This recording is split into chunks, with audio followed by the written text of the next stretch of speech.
Монгол улсын тэргүүний Ховд аймгийн Уянж сум. Уудам Монгол орныхоо баруун хязгаар заларч, үзэгслэн төгөлдөр Алтай нурууны өвөрт Алтай, Хангай, говь хосолсон өгөөмөр сайхан нутагта хөгжил дэвшлийг манлайлж, баруун бүс нутагта төдийгүй Монгол улсын хөгжилд үнэтэй хувь нэмрээ оруулан ажиллаж байгаа улсын тэргүүний Уянж нутгийн хөдөлмөрч зан олны ажил бүтээлийн дээжээс бэлтгэсэн баримтат киног та бүхэндээ төлөвлөж байна.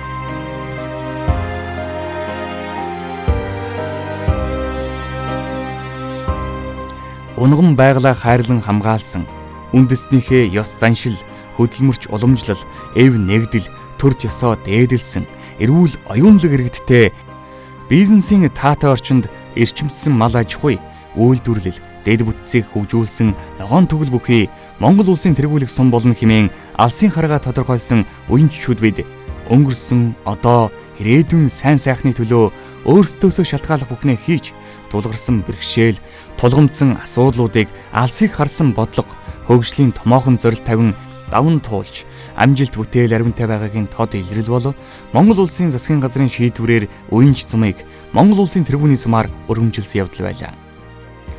Улсын тэргүүний сумд ажиллаж амьдарч байгаа ардууд альж цагийн түүхэнд ажилсаг, хөдөлмөрч, дайчин уламжлаа хадгалсаар яваа ард түмний нэг.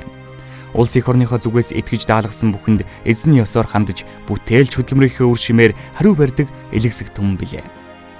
Уянж сум 1959 онд нэгдэлч хөдөлгөөнд бүрэн хамрагдаж, ардын хувьсгалын 50 жилийн ойг өгцсөн нийт ард түмний социалист уралдаанд муушир даргатай Ховд аймгийн Уянж сумын Алтан оргил нэгдэл амжилттай оролцож, улсад нэгдүгээр байр эзэлж, Монгол ардын хувьсгал намын төв хороо, ардын хурлын тэрхүүлэгчд, бүгд найрамдах Монгол ард улсын сайд нарын зөвлөлийн диплом, мөнгөн шагнал, ЗЭС 51 машинаар шагнагдж, удаадараа улс аймагта эхний байруудад соллуулж явсан түүх өнөөдөрч мартагдаагүй. Уянж нутгийн иргэд олон түмний хөдөлмөрч зан чанар энэ цаг үед ч өвлөгцөөр байгаагийн тод илрэл бол 2013 онд Ховд аймгийн тэргүүний сумаар өргөмжлөгдөж 5 сая төгрөг, хүндэт өргөмжлөлөөр 2014 онд улсын тэргүүний сум шалгаруулах болзол журмыг бүрэн ханган Монгол улсын тэргүүний сумаар шалгарч 100 сая төгрөг Үрд Мандан Бадрахын бэлэгдэл туг гэрчлэгээр шагнагдлаа.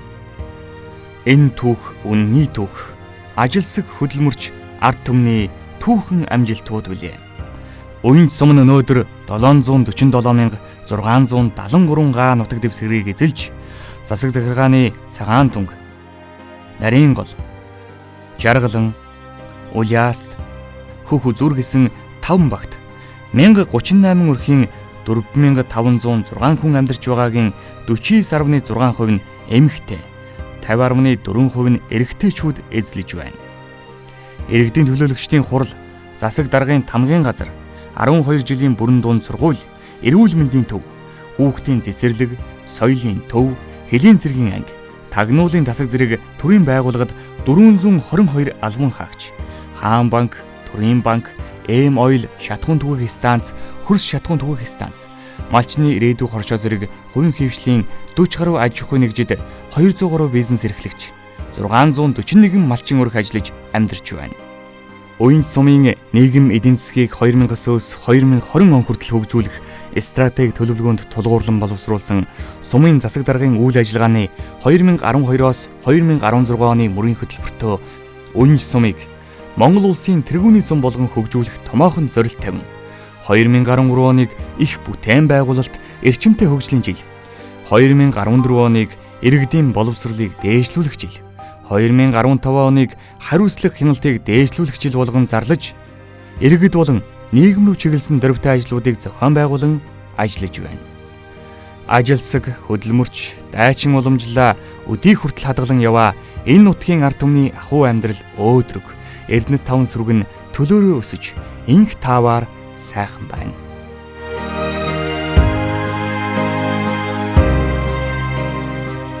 «2012 оны орон нутгийн сонгуулийн дүнгээр олонхын санал авч томилогдсон засаг дарга урт насны нь Уянж сумыг 2012-оос 2016 онд хөгжүүлэх мөрийн хөтөлбөр үйл ажиллагааны үндсэн чиглэлдээ Уянж сумыг Монгол улсын тэргүүний сум болгох томоохон зорилгыг өмнөө тавин ажлын их гараагаа эхэлсэн.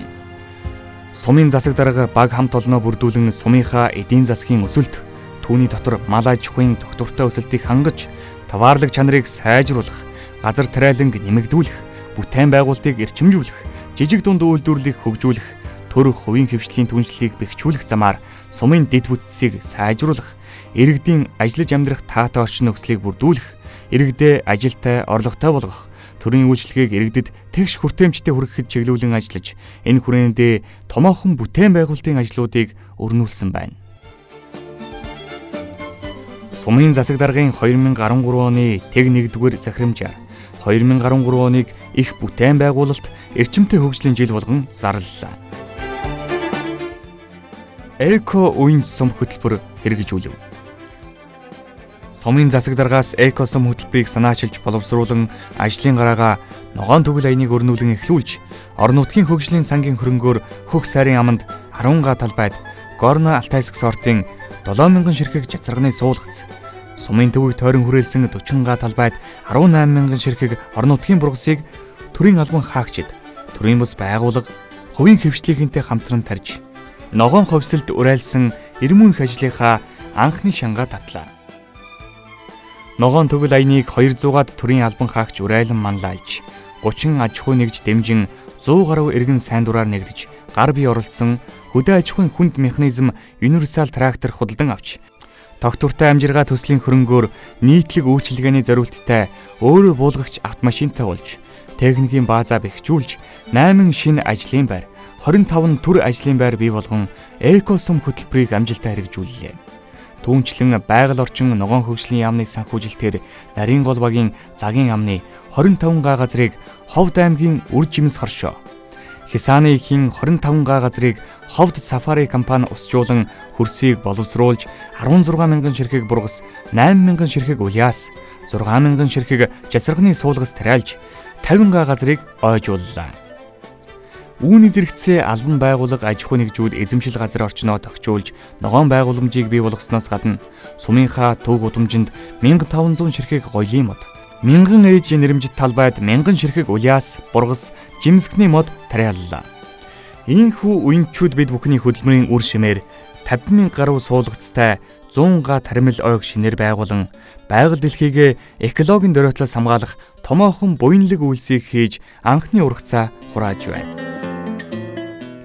Уянч сумын соёлын өдрүүд арга хэмжээ зохион байгууллаа.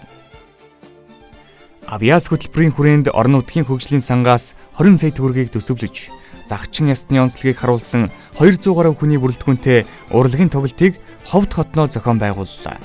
Уг тоглолтод 100 бие биелэгч, 100 морин хуурч, уртын дуучдыг бэлтгэн сургаж, кино концертыг найруулан тавьсан.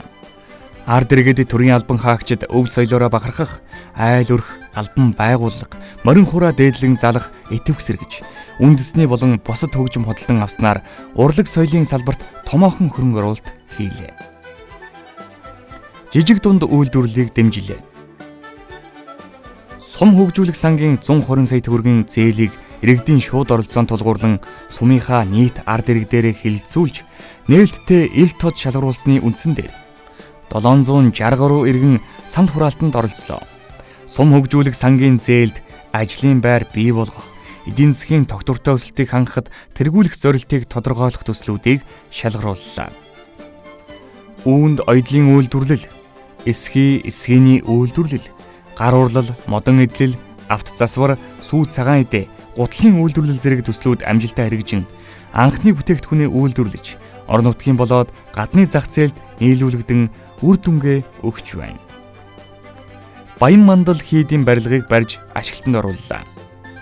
Загчин төмнийхээ бурхан шүтэнэ дээдлэх, байгаль дэлхийг аргадан тайх, зан үйлийг сэргээн хадгалж үлдэх зорилготой баян мандал төслийг Уянч сумын уугуул олон улсын гадаад харилцааны доктор, оюу толгой компани төлөөлөн удирдах зөвлөлийн дарга Галсангийн Батцүхийн 40 сая төгрөгийн хөрөнгө оруулалт болон ард иргэдийн хандив тусламжтайгаар Улаанбаатар хот дахь нутгийн зөвлөлтөд хамтран амжилттай хэрэгжүүллээ. Гудамжны гэрэлтүүлэх төсөл хэрэгжүүлв. Сумын төвийн зам дагуух гудамжинд гэрэлтүүлэх хийх ажлын тендерт Улаанбаатар хотын топ металл дизайн компани шалгарч 40 сая төгрөгийн гэрээ байгуулан төв гудамжны дагуу 2 км газар 34 ширхэг лед гэрэл бүхий гэрэлтүүлгийг хийж гүйцэтгэлээ. Түүнчлэн төсөвт албан газруудын хаягжилтыг шинээр хийж, сумын хөгжил, цэцэглэлт, өнгө үзэмжийг сайжруулав. багуудын төв барьж ашиглалтанд оруулав. Хөдөөгийн ард иргэдийнхээ ахуй амьдралд байнга анхаарч тэдний төр захиргаа, соёл, үйлчилгээний төв болсон багийн төвүүдийг шинээр барих зорилтын хүрээнд орон нутгийн хөгжлийн сангийн 90 сая төгрөгийн хөрөнгө оруулалтаар Улиаст, Цагаан түнг, Жаргалан гэсэн 3 багийн төвийг дотоодын аж ахуй нэгжээр шинээр бариулан ашиглалтанд хүлээлгэн өглөө. Ийхүү хөдөөгийн иргэд орчин үеийн загвар багийн төвтэй болж хурал цуглаан, урлаг соёлын үйл ажиллагаагаа тогтмол явуулах бүрэн боломжтой боллоо. Нэг цонхны үйлчилгээ нэвтрүүлэв. Монгол улсын засгийн газрын 2013 оны 153 дугаар тогтоолоор батлагдсан шийдвэрийн дагуу Швейцарын хөгжлийн агентлагийн санхүүгийн дэмжлэгтэйгээр Монгол улсын хүний аюулгүй байдлын үндэсний төвтэй хамтран 35 сая төгрөгийн хөрөнгө оруулалтаар нэг цонхны үйлчилгээ төслийг хэрэгжүүлэв. Төрийн цогц үйлчилгээг нэг дороос хүргэх зорилгоор нийгмийн даатгал, хөдөлмөр эрхлэлт, нийгмийн халамж, татвар, газар, нийгмийн бодлого, иргэний бүртгэл, хуулийн зөвлөх үйлчилгээ хариуцсан мэрэгжилтэн байцаагч нар нэг цэгээс ард иргэдэд төрийн үйлчилгээг хүндрэлж хэрэгдэлгүй хурдан шуурхай хүргэж байна. Гадаад харилцаагаа өргөдгөв. Бүгд найрамдах Хятад ард улсын Шинжаан уугрын өөртөө засах орны Өрөмч хоттой туршлага судлах ажлын хэсэг засаг даргаар ахлуулан харилцан туршлага солилцох, үйлдвэрлэлийн шин технологи судлан улмаар сум орон нутагт нэвтрүүлэх талаар гэрээнд гарын үсэг зурж хамтын ажиллагааг эхлүүллээ. Энэ хүрээнд уянч сумаас төрийн албан хаагчид төрийн бус байгууллагын төлөөллүүдийг багтаасан 30 гаруй хүний бүрэлдэхүүнтэй аяллаа багийг Чингэл сумын удирдлагуудын урилгаар аялуулан нөхөрсөг уулзалт зохион байгууллаа. Мөн засаг даргын тамгын газрын албан хаагчид болон төрийн бус байгууллагын төлөөллийг Өрөмч хотод туршлага судлах аялалд хамруулсан ба Чингэл сумын удирдлагууд ард иргэдийн төлөөллийг хүлээн авч сум орон нутгаа сурчлах ажлыг амжилттай зохион байгуулав. Шинэлэг олон хөтөлбөрүүд хэрэгжүүлэв. Сумын засаг даргаас дараах дэд хөтөлбөрүүдийг санаачлан сумын иргэдийн төлөөлөгчдийн хурлын тэргүүлэгчдийн хуралдаанаар батлуулан хэрэгжүүлж ажиллалаа. Үүнд цаг бол алт, арх тамхигүй уянч хүн, эко уянч хөтөлбөр, авьяас, ном, багшийн хөгжил хөтөлбөр, чацарган, жижиг дунд үйлдвэрлэлийг хөгжүүлэх, зөв хүн зэрэг олон хөтөлбөрүүд амжилттай хэрэгжиж байна. Цаг бол алт хөтөлбөр. Хорон бүрийг хожил болгох, цагтаа уралдаж ажиллах биш, цагийг удирдах сурах зорилгоор цаг бол алт хөтөлбөрийг хэрэгжүүлэв. Хөтөлбөр хэрэгжснээр төрийн байгууллага бүр цагийн менежментийг боловсронгуй болгон өдөр тутмын үйл ажиллагаандаа мөрлөг болгож төрийн албан хаагчдын ажлын цаг ашиглалт эрс сайжирсан. Үүнтэй уялдан хөтөлбөрийн зохион байгуулалтыг сайжруулан ажлын бүтээмж үр дүнг тогтвортойгоор дээшлүүлэх боломж бүрдсэн ба иргэдийг чирэгдүүлэх, ажлыг салгардуулах явдалд цэг тавьж төрийн үйлчилгээний хүртээмж чанар дээшилсэн. Арх тамхигүй уянч хүн хөтөлбөр. Хөтөлбөрийн хүрээнд Монгол улсын ерөнхийлөгчийн сүү үргэж амьдрцгаая архигүй Монголын төлөө хамтдаа уриалгыг ард иргэдтэй сурчлан таниулж, альва тэмдэглэлт өдөр баярын үйл ажиллагааг архигүй тэмдэглэх, арх худалдаалах, түүгээр үйлчлэх аж ахуй нэгжийн тоог цөөрүүлэх арга хэмжээг шат дараатай авч амжилттай хэрэгжүүлэн ажиллаж байна. Шинэ санаачлага хөтөлбөр. Сумын бүтээн байгуулалт, хөгжил дэвшилд иргэн бүрийг татан оролцуулах, тэдгээрийн санал санаачлагыг авч ажил хэрэг болгоод байна. Үүнд төрийн албан хаагч бүр Монгол үндэснийхээ хувцаар гоёх, ард иргэд албан хаагчид Монгол бичгийн түгээмэл хэрэглээг дэлгэрүүлэх, албан байгууллага бүр цэцэг тарьж цэцгийн мандалтай болсон. Байгууллага бүр 7 хоногт шуурхай зөвлөгөн тогтмол хийж хэвшихээс гадна мэдээлэл сургалтын өдөр, урлаг спортоор хичээллэх хуваарт өдөртэй болсон. Төрийн албан хаагчдыг өв тэгш хөгжүүлэх зорилгоор спортын тэмцээн уралдаануудыг тогтмол зохион байгуулж байна. Багшийн хөгжил, ном, авьяас хөтөлбөр. Тус хөтөлбөрийн хүрээнд сургууль, сумын номын фондыг баяжуулж, багшийн хөгжлийн танхимд компьютер, интернет модем худалдан авах зэрэг хөтөлбөрийн үйл ажиллагаанд орон нутгийн хөгжлийн сангаас 27 сая төгрөгийг зарцуулсан. Хоггүй уянч хөтөлбөр. Орон нутгийн хөгжлийн сангийн хөрөнгө оруулалтаар Universal трактор, тогтвортой амжиргаа төслөөр өөрөө буулгах чогны машинтай болсон ба нийслэлийн хотогчлтын албаны дэмжлэгтэйгээр 20 ширхэг хогийн савыг удамж талбайд байршуулан их цэвэрлэгээг тогтмол зохион байгуулж хоггүй орчныг бий болгох зорилтоо амжилттай биелүүллээ.